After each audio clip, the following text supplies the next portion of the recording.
Hey there, welcome back to the Hot Slice Podcast. This is your pizza industry podcast by Pizza Today magazine. I am your host, Denise Greer, executive editor. Along with me is editor-in-chief Jeremy White, and he is outside. Awesome. Denise, I am outside today. It's 81 degrees, very low humidity, not the typical hot, humid, crazy summer days we normally have. So I'm taking advantage, sitting around my fire pit underneath my favorite tree in a little shade, enjoying the fresh air, listening to the birds chirp as I work today. So this is a heck of an office today. Absolutely. Hey, and that works. And, we're recording this before July 4th, but July 4th Correct. is kind of a big holiday around here. So luckily you're not hearing fireworks in the background. Soon, very soon. That's cool. All right. So what do we have going on in the industry before we get into our guest, which is an amazing guest, and we're not going to tell you just yet who that is. What do we have on slate for the industry, or what's happening with us? Well, first thing I wanted to bring up is just to everyone watching, listening to the podcast here, to subscribe to our weekly newsletter. We'll deliver it right to your inbox. Denise, you and I both work diligently on it all week long to put together really relevant information for our readers. They're really quick hits. We'll take you to some great articles or recipes, a lot of good insights that we push out each week, PT Weekly. So please subscribe to that. Check it out. And the other thing I wanted to mention is the Be Counted campaign that we are currently working on. We mentioned it in last week's podcast, but I want to bring it up again because it's a really massive undertaking. Yeah, it is. It is. And look for that very soon. It's going to be hitting your inbox. It's going to be hitting your social. It'll be on pizzatoday.com. We're going to hit you with it everywhere because we want as much participation in this as we can possibly get so that we get a proper gauge of what's really happening in the industry and some of those menu items and hot toppings. We want all of that from you because only you can give us that information. We do. Now, why do we want this information, Denise? What are we doing with it? We're not going to give everything away here, but what are we doing with this information? So we've got big plans for it coming up later this year. We're going to produce a huge report that's going to be filled with all the nuggets from you, as well as experts and as well as other industry trends. And we're just going to outline what's really happening in the pizzeria industry. Nothing of this scale has been done in a very long time. And we're excited to bring it to you. And yes, we are the same people that do the Hot 100 and Top 100, that we've done the Hot 100 and Top 100. So if you can imagine what we put into that, we're going to be putting into this even more. So times 10. Yeah. Times 10. Exactly. Now I will say on the newsletter, if you just go to pizzatoday.com, scroll to the bottom, you can see a subscribe right there. You can also subscribe for our digital edition of Pizza Today. If you happen to not receive the physical copy, which this is the July issue that is out right now. So please do that. And also, while we're throwing out follows, let's follow us on all of our social media channels. We're on Instagram, Facebook. We're all over the place, YouTube. So be sure to check us out on those channels as well, because you just don't know what you may see there on any given day. Yeah. And don't forget to interact with us. Don't forget to, send us messages, tell us, if you've got a story to share, tell us, because we're not going to know about you unless you share it with us. So That's right. We look forward to it. So speaking of stories to share, let's talk about, this was the June issue, right?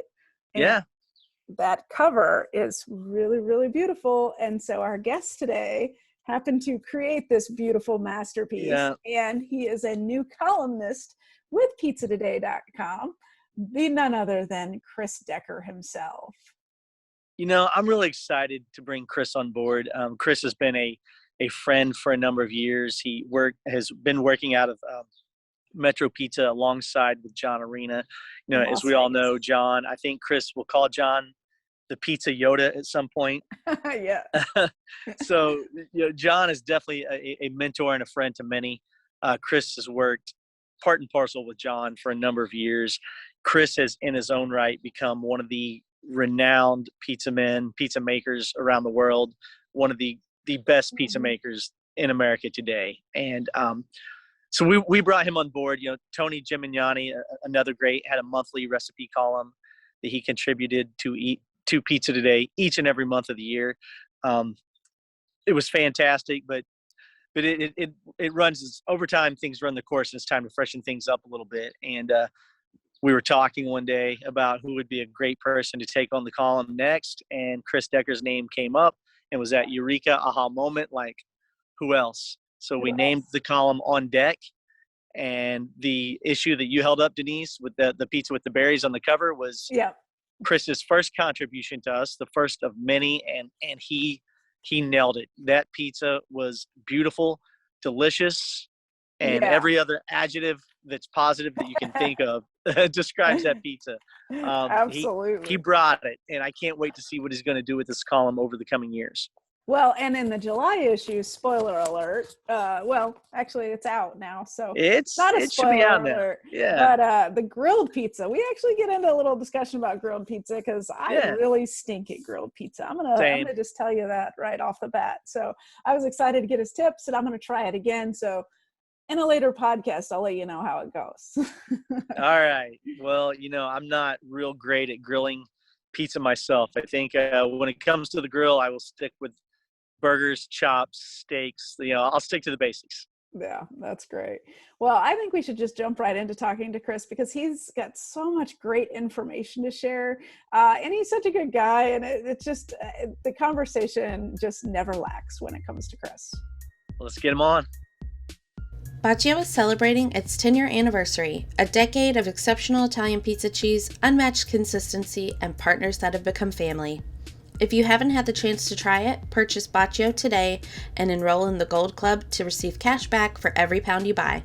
That's right, get rewarded for every single pound of cheese purchased. Schedule a demonstration at baciocheese.com/hotslice to learn more. Pizza is your legacy. Build it with Bacio. Performance Food Service is proud to deliver high-quality products, innovative technology, and custom operational solutions to restaurants of all sizes across the country. The flagship division of Performance Food Group, with deep roots in the restaurant industry, Performance Food Service has been the exclusive distributor of the Roma family of brands for more than 65 years. This signature relationship has allowed Performance Food Service to become a leader in the pizza and Italian segment of food service nationwide. All right, Chris, so you are now writing a column in Pizza Today magazine every month.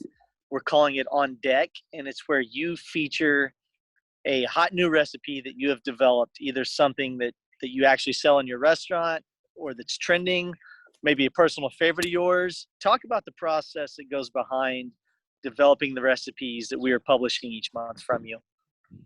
Well, first of all, thank you for that opportunity. I mean, it's really amazing, kind of like a little bit of a dream come true. So that's really, really cool. First and foremost, for me, it's like seasonality. I want to keep it like around the seasons and make people think about the food that they're eating and then kind of transform it into pizza. So, you know, this month we have the grilled pizza because hopefully everyone's out grilling. And, you know, a lot of people, they throw burgers and hot dogs on there, but don't necessarily throw a pizza dough. So that was kind of my thinking on that and how, you know, interesting and fun that is when the dough like chars up and you get to use like super fresh toppings. You know, vegetables are really key to that, to a grilled pizza. So that was kind of my thought on this month. First and foremost, it's seasonality. Yeah. And is that how you function in the restaurant as well? When you're, you know, do you change your menu seasonally, quarterly? Are those the things that are top of your mind when you're planning, let's say, a fall menu versus a summer menu? Is that really kind of how you're approaching your ingredient usage in general? Yeah, so our menu in the restaurant pretty much stays the same. Whatever I post, I always have for like that week or for a couple of days. You know, just people know to hit me up on Instagram and say, hey, is it still available? A lot of stuff.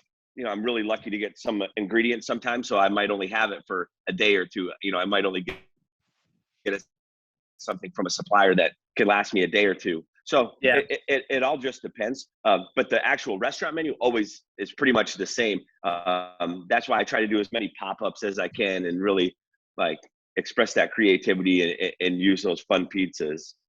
Yeah. Well, let's talk about kind of the fun pizzas that you create. You get really, really adventurous with your pizzas, but not only that, with your presentation. What's going through your mind as you're putting these together and looking at how to combine different ingredients and the pairings and how you balance those flavors. Well, first and foremost, we all eat with our eyes first, so you want it to look right. Uh, um, the colors just seem to just kind of come with the season. I think, all of a sudden you'll see, like, we'll eat John made a pizza yesterday. I don't know if you guys saw when he posted that mushroom pizza. I mean, it's great, but it's like so fall or winter. It was like, Yeah. it wasn't that it was heavy. It's just the flavors were falling with it. And I try to eat like that as much as I can. Unfortunately, sometimes when you go to the market, most of the time you go to the market now, like, you can get watermelon all year round, you can get asparagus all year round, but it doesn't really taste like, in the summertime, and in the spring, asparagus tastes like asparagus. In the winter, asparagus tastes like nothing. In the summer, watermelon tastes like watermelon. In the winter, it tastes like nothing. So Yeah. for like, it goes with seasonality. In those, I kind of go with that. If it grows together, it goes together type mentality. Sometimes it works and sometimes it doesn't. One thing I've learned along the way of doing like those kind of, like, I guess, creative pizzas is if it's not really super familiar to somebody, they don't dig it. Familiarity is so important, especially in pizza. Like, so, it may look great and I may think it's great, but people don't get it because they're not familiar with those flavors. Yeah. And maybe don't see that as pizza. So some of them, aren't as successful. Like, you'd think the most beautiful ones might be the most successful, but they might not be because people aren't familiar with those flavors. So that's the challenging part, but also the most fun part for me.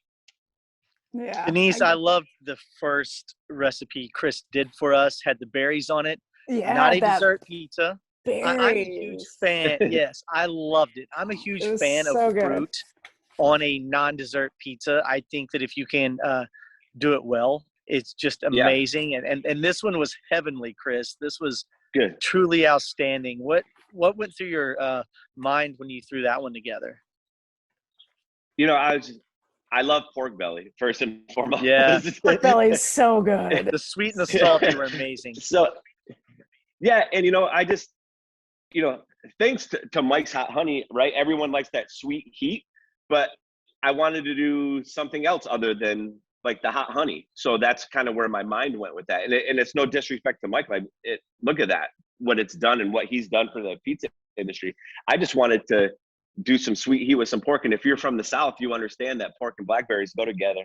And, throw a little heat with some habanero in there. And it was, you get sweet, heat, salt, crunch, like all of those things that we crave. Yeah. Just went together pretty well. I loved that one too. I'm glad that was my first one, because that one was really good. Absolutely. That one was right up my alley, because that is totally, I like the spicy. I like the sweetness and the salty together. And I was like, okay, if Chris is going to bring this kind of thunder, this column is going to be amazing. Yeah, exactly. Well, let's talk real quick about the pork belly, because pork belly it's a challenge to do in a pizzeria kitchen. So what is your prep method for pork belly? Like, how are you pre-prepping it before it goes on the pizza? Well, I'm getting it prepared, so all I have to do is sear it off. So I'm not curing it and all of those other things. Yeah. With labor the way that it is, and you can do it just as good getting it prepared from someone else and just searing it off. It makes it so much easier. I know it's not that chefy to do that, but with like I said, I don't have that time and that amount of staff to do that. Hopefully in the future, we got some things coming and we'll be able to do some more creative things. But especially for those like specialty pizzas and everything, I pretty much do all my own prep for those. because I don't want to teach a prep guy how to do something for 1 week. It doesn't make sense. Yeah. So I do everything for all of those like specialty pizzas. So for me, like, I don't know if you've ever heard John tell the story. Like when I do these pizzas, like it's in the middle of like my day, like I'm on the line all day, every day. And like, I'll just jump off and like make something real quick in like 15 minutes. And then I'm back to work. It's not like I spend all day like setting up like a photography session and like all of these other things. Like I bake it and I shoot it and we eat it and I'm back to work. And I'm like, okay, this will work or this won't work or whatever. So it's kind of like fly by the seat of our pants type stuff. And then I do the prep and then we just hold it down. Yeah, and it's funny because people may not know this, but you took this photo, like you took the cover photo, like that's your cover, your photo. That's your work. And your Instagram, if everybody doesn't know, it's everything but anchovies, right? Everything but anchovies, correct? Yeah. And it's pizza mouth-watering, goodness, every minute of the day when you go to that account. It is. That's a handle I can get behind as well. I'm not a lover of anchovies. I don't hate those who love anchovies. All right. I do you, boo. But I can get behind the anything but anchovies handle, no doubt. Yeah. But the question is, Chris, do you like anchovies now? Yeah, I love them. So I've told this story before. Yes. It's actually when I used to answer the phone a lot here, like one of our stores, like the pizza guy's like right in the front. So you're answering the phone, you're like seating people. Like that was kind of how I grew up in Metro Pizza. Now, like we have an open kitchen. We're kind of farther away from the customer. But back in the day, we would answer the phone a lot and take phone orders and all of those other things. And customers would call and say, I'll take a pizza with everything but anchovies. And it always made me laugh because I'm like, you'll have anything on that pizza, like no matter what, whatever we have, you'll take, just not anchovies. And it always made me laugh. So I was like, that's a funny name to be like everything but anchovies, because it's like, and think about it, people will call and they'll be like, I'll take a pizza with everything but anchovies. Like it happens all the, like still to this day. And it's so funny to me because like they'll put pineapple and artichoke and like doesn't matter, but just not anchovies. And I was like, man, they're getting a bad rap because I actually love them, And one thing I tell everyone all the time when they're like, well, I don't like them. I'm like, the key to it is putting them on after the pizza's baked. Yeah. Like if you bake them on the pizza, it is gnarly. Like it's rough and it stinks. But if you put them on after and they like kind of heat through, it's heaven. So Jeremy, try that way. I'm sorry, my friend. I've tried them.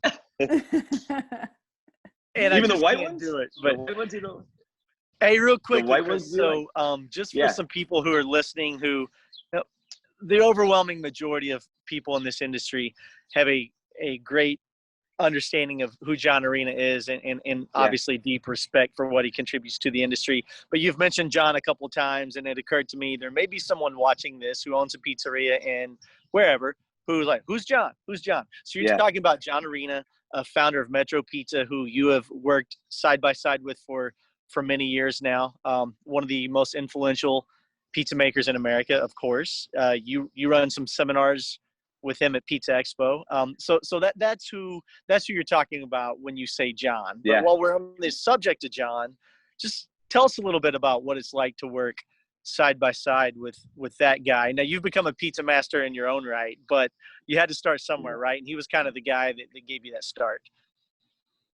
Yeah, just working side by side with him has been great because there's so much knowledge, right? Like, he's constantly on the phone, like he's either texting someone or emailing someone or on the phone with someone all day long, every day. So actually, I don't get as much time with him as you'd think because, excuse me, he's on the phone, consulting with someone else or someone has a question or whatever.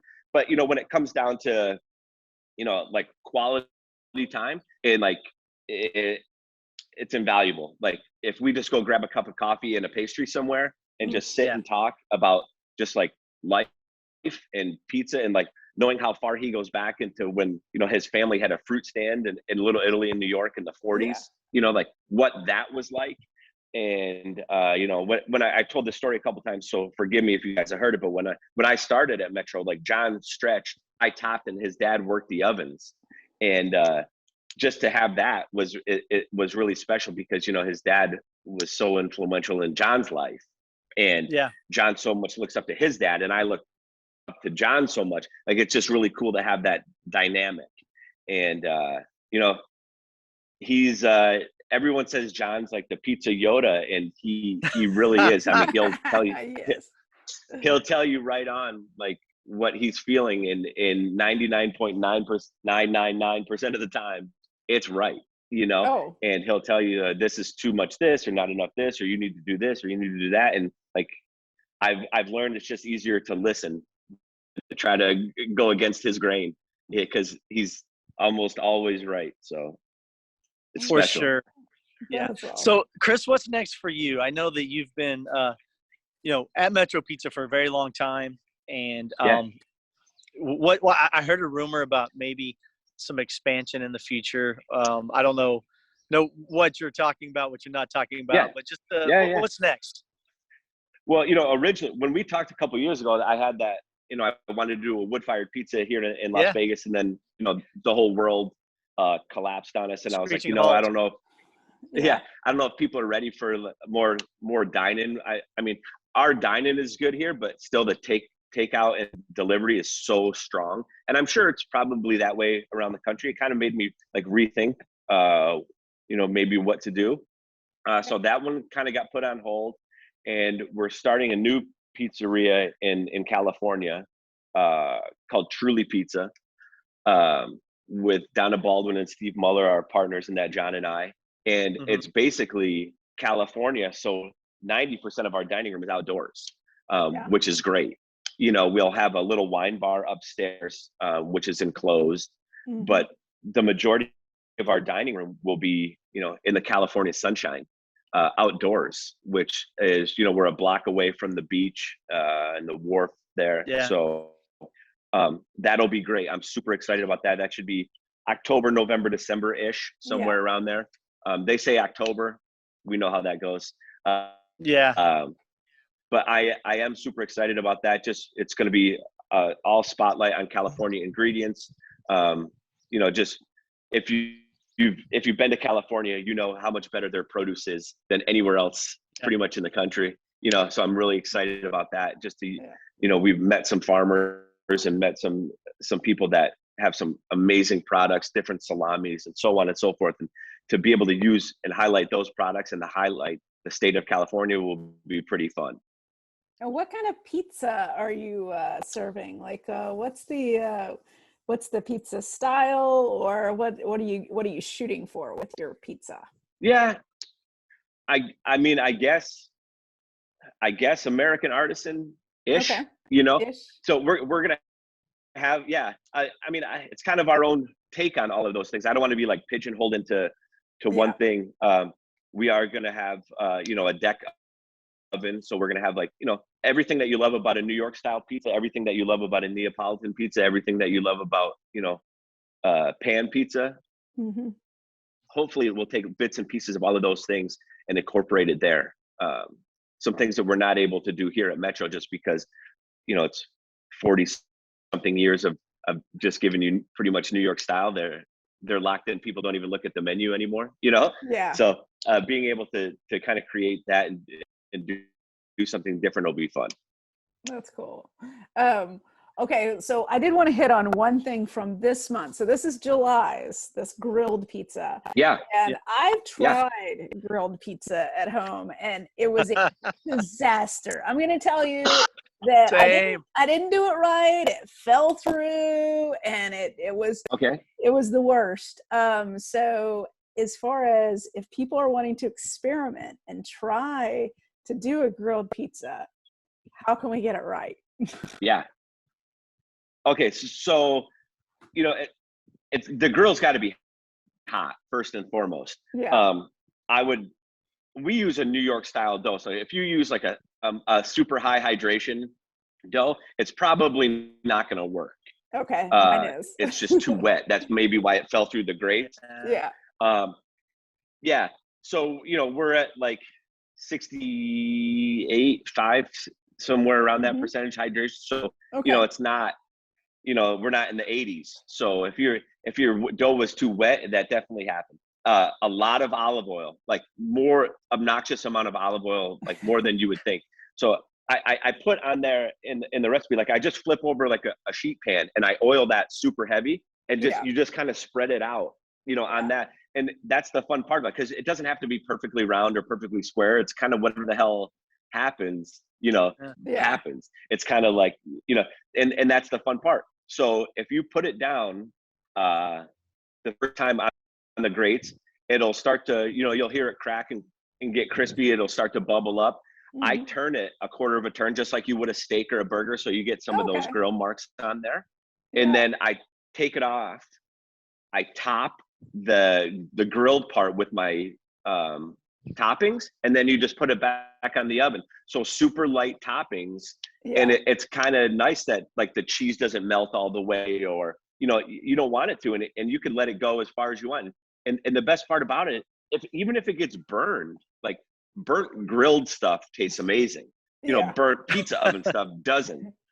So you get that, you get that kind of grizzle on the side and everything. I mean, and you're sitting out in your backyard like Jeremy is right now, like that's good eating right there. That's fantastic. You're not throwing that away, and so I just wanted to do something with some squash there. There's a little bit of like a pesto vinaigrette, so it's still super fresh. And, you can do anything you want. I mean, I wouldn't put, raw sausage on there and hope it's going to cook. But, you do some par-baked vegetables or, anything, some fruit, like Jeremy said. You could do the pork belly pizza on the grill. You just want to heat it through. And you just fold it up like a taco. It's amazing. It's delicious. One of my favorite things ever. Just don't grill the anchovies, right, Chris? No, stay. And Jeremy, you can see he like lights up when he talks about it. I mean, he gets excited and just goes all in. I love it. Yeah. And I love that you're bringing this to us. Because everyone, they're like the underdog, right? They're the pizza underdog. I want to bring them to fruition. I want people to, I do want to have like a beautiful, sexy anchovy pizza. I think that would be like to get people to really try them. Yeah. Because we kind of got cut off, Jeremy, but have you had the white ones? The white anchovies in vinegar? I don't discriminate. I hate them all equally. Okay. I got you. Somebody out here. I got you. Fair enough. Okay, so here you go. Listeners of the Hot Slice, we need a challenge. We need a recipe where Jeremy will eat the anchovy. Can you give us a gold recipe that Jeremy will eat the anchovies? A lot of times they're in stuff and you don't even know it. So that's the fun part about them too. I know. I love Caesar dressing. I love it. Yeah. And I know they're in that, right? Yep. So I just can't do like I can't do oysters either. There are a lot of food stuffs I can't do. Yeah. We'll get it. We'll get them. I hear you. On it, Chris. It'll be fun. Yeah. Well, Chris, thanks for coming on the show. We cannot wait to thank you guys. Upcoming columns, and we can't wait to see you. And especially with Pizza Expo, it'll be great. No, thank you for allowing me to be part of the family. This is great, and it means a lot. And I like that push to do something even more creative and fun, and to make it so everyone around the country or the world like can make that pizza. It's super interesting and fun. I love it. Yeah. No, you're definitely part of the family, and we love having you. So thank you for your creativity, for your enthusiasm, and for being you. Thank you. Absolutely. Yeah. I'm going to close out on one thing. Give one ingredient people should get excited about right now. One pizza topping. Ooh. Other than anchovies? Other than anchovies. Well, maybe it is anchovies. I love vegetables. I love vegetables on pizza more than meat. I know that's kind of not, everyone gets a meat pizza. I love cauliflower on pizza. Even cauliflower crust is fine, but roasted cauliflower on pizza with like capers is delicious. Okay. I love that. So maybe we'll do that one like in the fall or something. I love roasted cauliflower on pizza. I think the crunch of it is fantastic. Like when it gets like roasted, it has a really beautiful taste and texture. I love cauliflower on pizza, and that's one thing that you don't see very often. Well, Nice. That's awesome. Well, you heard it here, folks. Cauliflower. Go for it. Yeah, I'll be looking for the recipe, Chris. coming Awesome. soon. Coming soon. All right. All right. Well, you have a wonderful rest of your day, Chris, and we'll catch up soon. Yeah, you guys too. All right. Yeah, Thanks, you guys buddy. get We'll out see there. you. Go have some fun, will you? Yeah, that's Bye-bye. right. Later. Bye.